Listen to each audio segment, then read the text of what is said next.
entre arquitectura y naturaleza. Una plaza abierta a los cuatro vientos, abierta al sol, abierta a la lluvia, abierta a todas las manifestaciones del tiempo y penetrada por todas las situaciones de la naturaleza que rodea a esta arquitectura.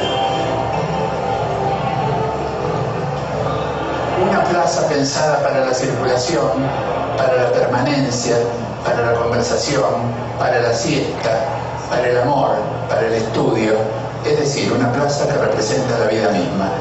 Una plaza llena de bullicio, llena de movimiento, llena de ruido, llena de música.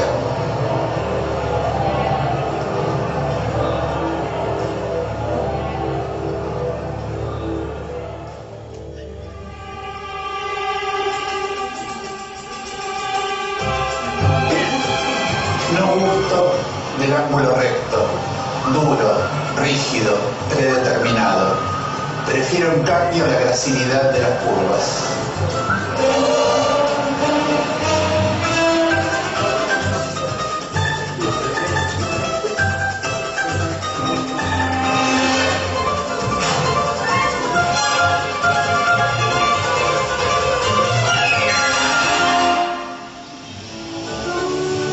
Nos encontramos frente a la fachada este del Palacio de la Alborada, en Brasilia. La Alborada es oficialmente inaugurado en 1958 y es el primero de los grandes palacios de Brasilia que abre sus puertas frente a la nueva capital. La pregunta era esta: ¿la arquitectura moderna disponía de los elementos necesarios para marcar este sentido de grandeza que debía necesariamente transmitir el palacio presidencial de una nueva capital como la que Brasilia estaba significando para un país de la grandeza en su historia y en sus designios y en sus aspiraciones como las que proponía Brasil?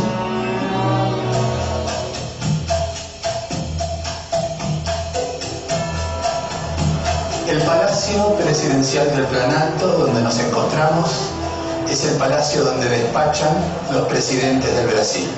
Y uno de los elementos que más se destaca en el diseño arquitectónico del palacio es esta sucesión de columnas.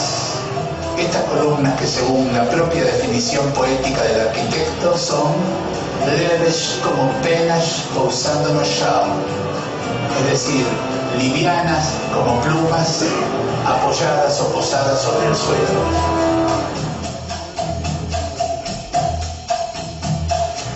¿Qué significan los candangos? Los candangos es el nombre que se le da a los pobladores que llegaron a Brasilia, incluso a los primeros pobladores que llegan al sitio y que van a ser los brazos que van a construir la ciudad que estaba en la mente del presidente Kubitschek y en los planos de Lúcio Costa y Oscar Niemeyer. Ondas, curvas, líneas serpenteantes, todas aquellas que determinan un paisaje, pero no solamente un paisaje natural, sino también un paisaje cultural. Estamos en la explanada del Museo de Arte Contemporáneo de Niterói, una de las obras cumbres de Oscar Niemeyer.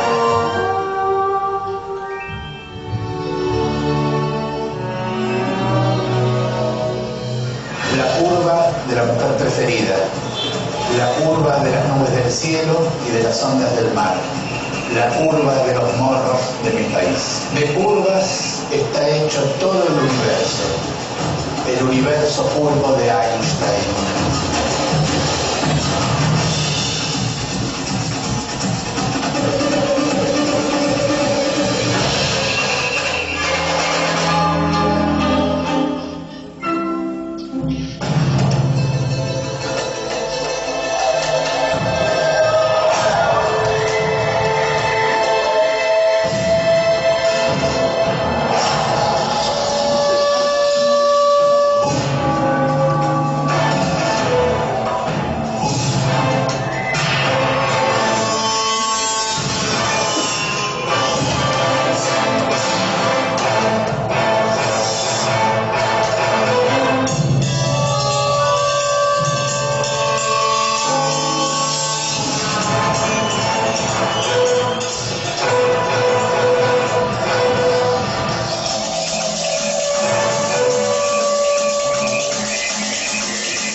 para la serie, como parece no se ha estrenado.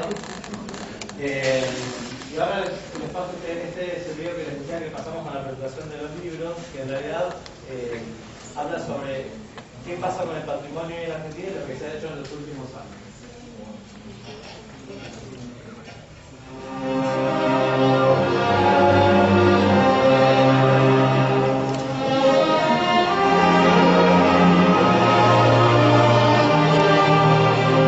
Durante mucho tiempo, la noción imperante sobre nuestro patrimonio arquitectónico se ajustó a un espectro cronológico y temático muy limitado: el periodo colonial en lo temporal y la obligada referencia al procerato en lo conceptual. Paralelamente, los bienes protegidos poseían por lo general un carácter de objeto aislado de su entorno, lo que les otorgaba una calidad de rara excepcionalidad. Esto acotaba el universo a bienes eclesiásticos o civiles de envergadura monumental y socialmente homogénea. La arquitectura que merecía el distingo de la protección era, sin excepción, la arquitectura de las élites. Pero durante las últimas 2 décadas el panorama comenzó a extenderse hacia horizontes más amplios. Empezaron a considerarse las obras producidas bajo las administraciones de la generación del 80, precisamente las que integran este segundo tomo que hoy presentamos, y enseguida se sumaron temáticas hasta entonces ausentes: las arquitecturas representativas del área productiva, portuaria, ferroviaria, industrial, comercial, las correspondientes a la modernidad y a la vivienda popular. Al mismo tiempo, comenzó a abandonarse el cada vez más controvertido criterio objetual, reemplazándolo por declaratorias que privilegiaban los conjuntos urbanos y o rurales y los sistemas temáticos.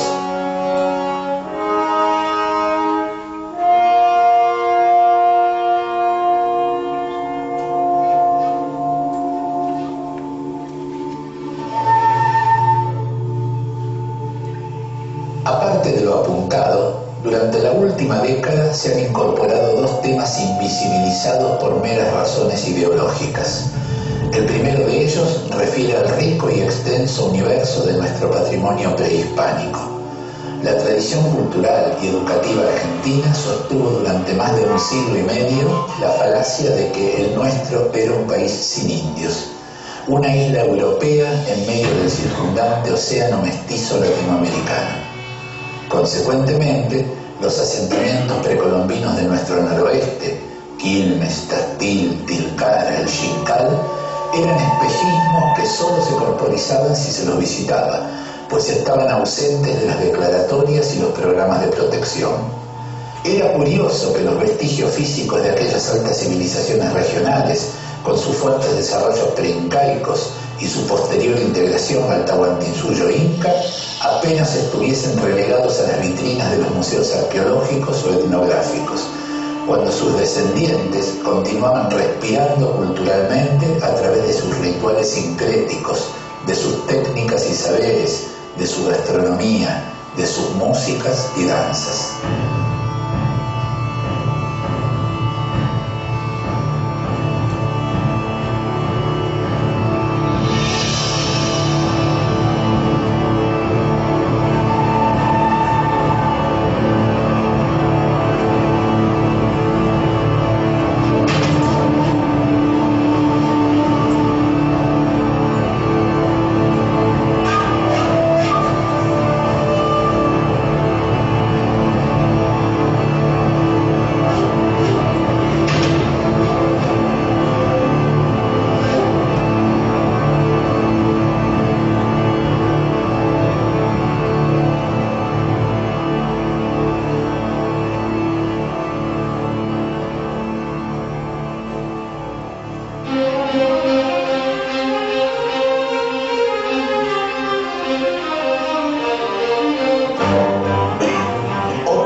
Fundamental es la referida a la arquitectura moderna, ya que da cuenta de una vasta y riquísima experiencia que registra la irrupción de nuevas tipologías, como el rascacielos, y la adaptación local de las principales corrientes internacionales, además de la incorporación de ejemplos del pintoresquismo y el monumentalismo.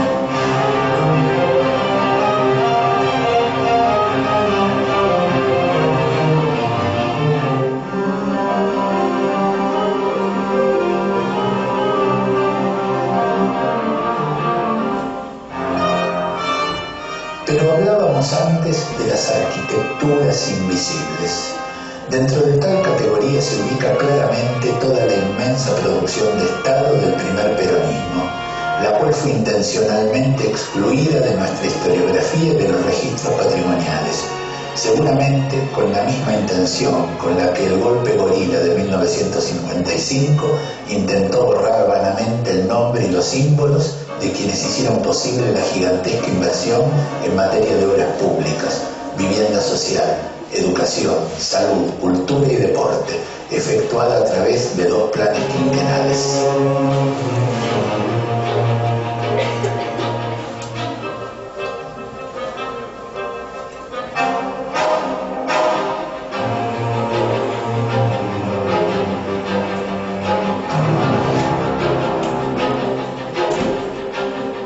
Sucesivos trabajos de investigación y declaraciones de la Comisión Nacional de Monumentos y de Lugares y de Bienes Históricos han comenzado finalmente a rescatar estas realizaciones, tanto en su vertiente californiana como en su perfil racionalista. A la primera estética corresponde casi toda la obra ejecutada por la Fundación Eva Perón, entre la que se destacan las inmensas colonias de vacaciones de Chapadmalal y Río Tercero, y los hogares escuelas sembrados a lo largo y lo ancho de todo el país. En cuanto a la obra de inspiración moderna, sobresale la magnífica serie de edificios de correos, la Municipalidad de Córdoba, las casas de profesores y demás instalaciones de las inconclusas Ciudad Universitaria y Ciudad Hospital de Tucumán y el espléndido Teatro General San Martín de Buenos Aires, una obra que por su envergadura y su audacia proyectual se situaría en la vanguardia internacional de inicio de los años 50.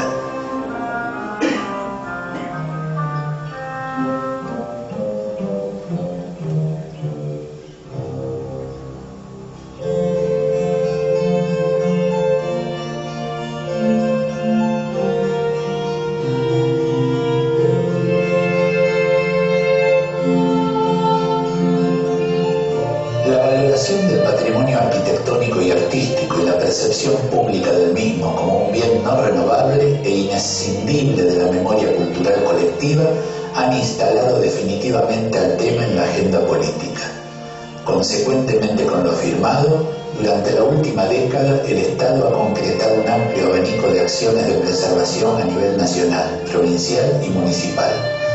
Respecto del ámbito nacional, se trata del periodo con la mayor inversión histórica en materia de puestas en valor y restauración monumental desde la década de 1940.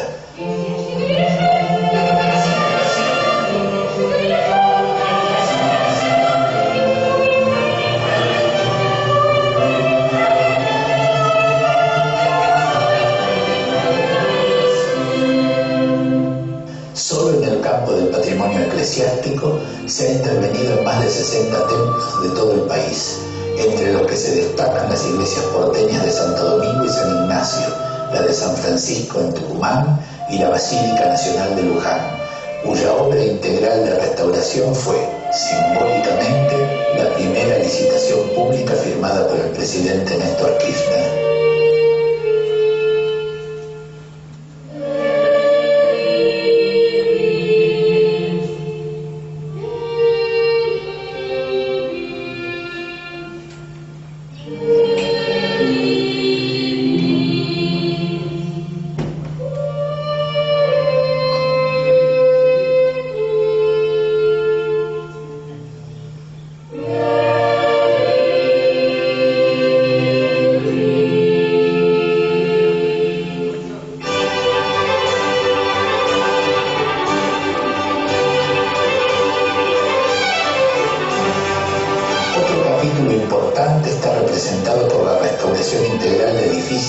De gran significación histórico-patrimonial, como casas de gobierno, palacios legislativos y de justicia, ministerios o bancos públicos, muchos de los cuales han mantenido sus destinos originales, en tanto otros han sido refuncionalizados.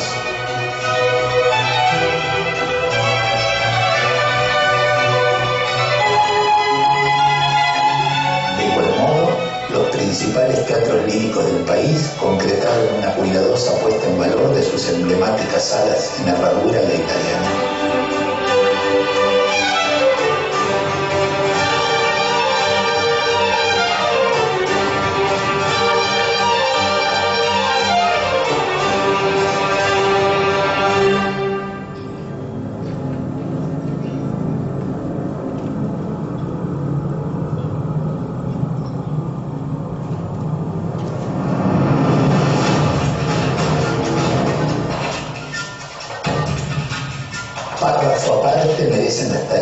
puesta en valor y renovación museográfica de importantes instituciones dependientes del Ministerio de Cultura de la Nación o de las áreas culturales provinciales, muchas de las cuales fueron restauradas como parte de las acciones conmemorativas del Bicentenario.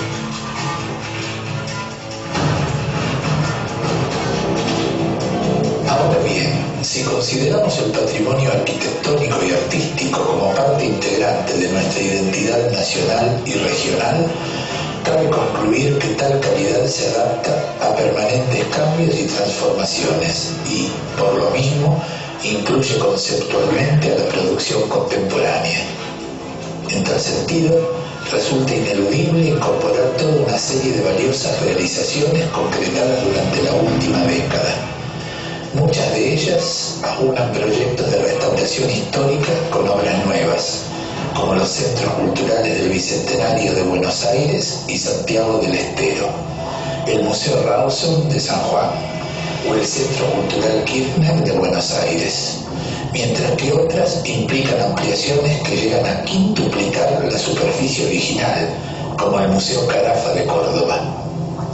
Por último, la serie se enriquece con edificios de última generación destinados a funciones museológicas múltiples, como 5 obras de gran envergadura: la Casa de las Culturas de Resistencia, Chaco; el Centro del Conocimiento de Posadas, Misiones; el Espacio Cultural Julio de Pac, en Guaymallén, Mendoza; el Museo de Arte Contemporáneo de Mar del Plata; el Museo Malvinas y el Museo de la Memoria, ambos situados en el predio de la antigua ESMA, en la ciudad de Buenos Aires.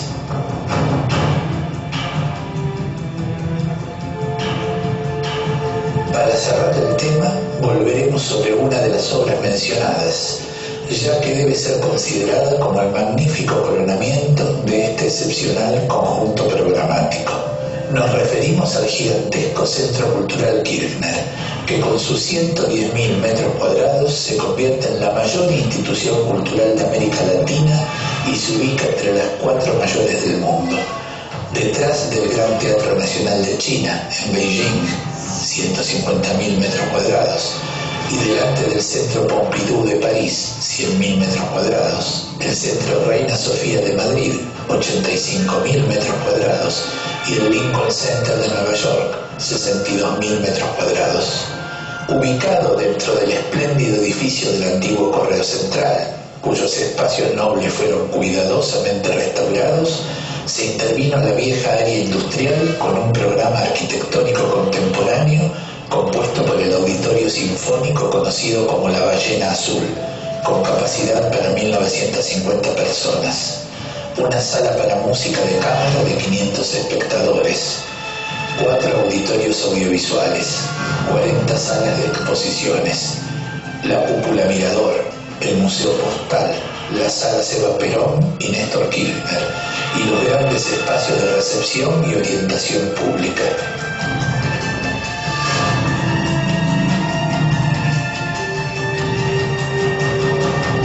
Su puesta en funciones nos permite establecer un verdadero arco iris simbólico. En 1948, el presidente Perón creaba la Orquesta Sinfónica Nacional. Hemos debido esperar 67 años para que en 2015 la presidenta Cristina Kirchner construyese la sala que merecía para albergarla.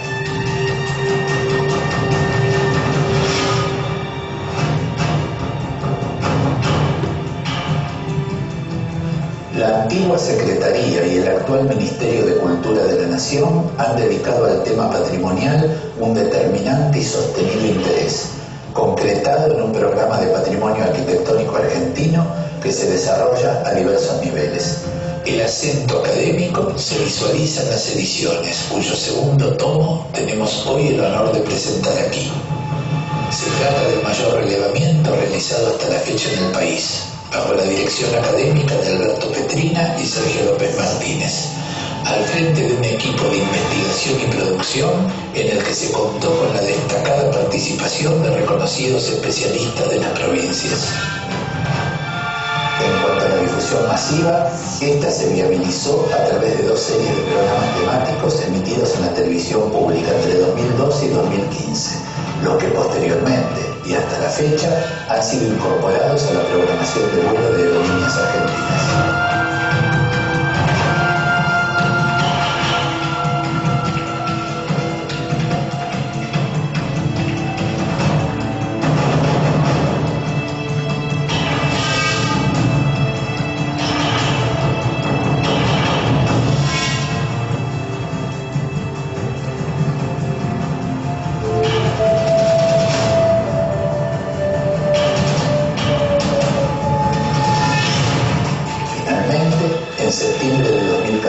La ministra Teresa Parodi decide la creación del CEPAM, Centro de Estudios del Patrimonio Arquitectónico Nacional, específicamente dedicado a la investigación y difusión de la temática, incorporando al nuevo organismo a la totalidad del equipo responsable del programa.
Para que vean un poco de qué trataba, la segunda parte, como les dije, era más específicamente de los casos argentinos. Bueno, nada, era la idea de compartir esto con ustedes y también generar, digamos, algo de interés en proyectos que estamos pensando dentro y en parte de la historia para el equipo, para empezar a trabajar de a poco y a ir integrándose por ahí a diferentes tipos de trabajo que tienen que ver específicamente además con el patrimonio de la matanza. Es decir, como les dije antes, esto empieza de adentro hacia afuera, con lo cual lo que tenemos que empezar es a trabajar en el distrito, en el lugar en que cada uno incluso viva y demás, pero también con un compromiso que nos da el hecho de estar estudiando en una universidad pública donde toda la gente que paga impuestos nos paga el sueldo a nosotros y les pagan la educación a ustedes. Y en ese sentido creo que es una manera también de devolver a la comunidad donde estamos insertados, es trabajar en estas cuestiones, ¿no? que hacen a la comunidad que nos recibe y la cual integra. Bueno, gracias. Creo que yo quería... Sí. No, la verdad, felicitarlos primeramente por esta visibilización, ¿no? de un concepto como es la nacionalidad. Y respecto a eso, justamente algunas cuestiones como tal vez para compartir con el público, si se sienten identificados, ¿no? Nociones como sincretismo, donde sin duda mis padres vienen de un lado, del otro, no saben, uno ya no sabe de dónde vienen los padres, porque todos viajamos, ¿no? Una identidad nuestra del siglo XX, del siglo XIX, de la globalización, son los viajes. Entonces la pregunta es esa, ¿no? La identidad es por una elección. O sea, hoy podemos ser de River, mañana de Boca, ya ni siquiera importa eso. O sea, hasta eso podemos elegir también. Y creo que han hecho una elección fabulosa, especialmente el capítulo latinoamericano, es una comunicación, pero... resumí un poco, después lo que hicimos fue, los programas en general se agruparon por ciudades. Entonces hicimos uno sobre el Cusco, otro sobre Lima prehispánica, otro sobre Lima colonial. En Brasil hicimos Brasilia, Río de Janeiro y Ouro Preto, digamos, el Barroco Mineiro, Montevideo, en Bolivia hicimos Tiwanaku, La Paz, Sucre y Potosí. Y después hicimos cruzados al final, donde tomamos temáticas que se daban en todas las regiones, también me interesaba mostrar eso. Por ejemplo, las culturas prehispánicas vistas, incluyendo la Argentina, en todos los países donde se daba y qué cosas tenían en común. Lo mismo con el barroco, con la arquitectura de Estado, con la arquitectura interesante y así. Sí, eso desde Lanús, bueno, hay un proyecto muy grande de trabajar con un atlas de las culturas latinoamericanas, desde hace años atrás.